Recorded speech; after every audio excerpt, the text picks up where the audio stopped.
কিশোরগঞ্জ শহীদ Syed Nazrul Islam medical college ও হাসপাতালে আবারও ভুল চিকিৎসায় এক রোগীর মৃত্যুর অভিযোগ উঠেছে।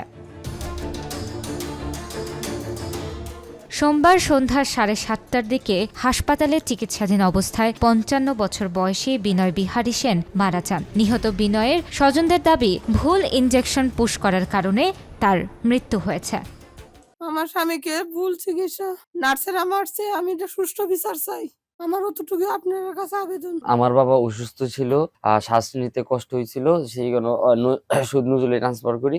রাত 1টার দিকে ওইখানে নিয়ে যাই, তারপর নেবুলাইজার এটা দেয়, দেওয়ার পর অক্সিজেন আর কি, যেটা দেওয়ার পরে প্রায় 80% ঠিক হয়ে গেছে। ঠিক তারপরে সকালে ডিউটিগত ডাক্তার যে উনি দেখবে আর কি, তো উনি ডাক্তার দেখা তারপর বলছে হ্যাঁ রিপোর্ট বা আদার্স সবকিছু দেখে বলছে হ্যাঁ অল ওকে, আজকে কালকে সকালে আপনার আমি সাইন করে ছুটি দিয়ে দিব।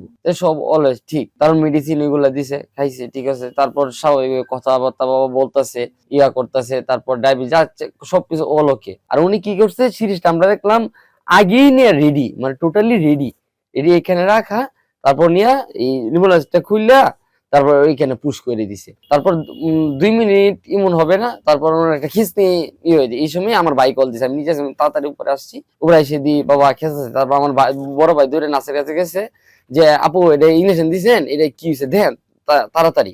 এই করছে, নার্স বলতেছে আচ্ছা যান দেখতেছি, ধমক দেয়া এমন বলছে।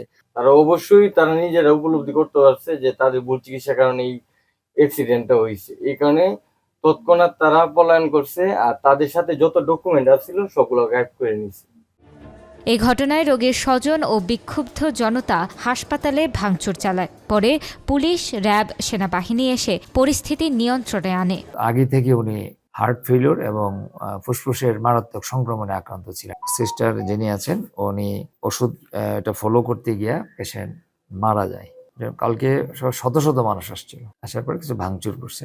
শেষ পর্যায়ে আইন শৃঙ্খলার বিভিন্ন রাজনৈতিক দলের নেতৃবৃন্দ ছিলেন, ওদের সঙ্গে আলোচনা করে শেষে ওনারা বুঝতে পেরেছেন যে ওই যে পেশেন্ট যে মারা যায় এটা অ্যাকচুয়ালি তাদের এই বিষয়ে, রুগী যে হসপিটাল মারা যায়, রুগী মারা যাওয়ার সম্ভবত তাদের কোনো অভিযোগ নাই, এটা লিখিত দিয়েছেন তারা।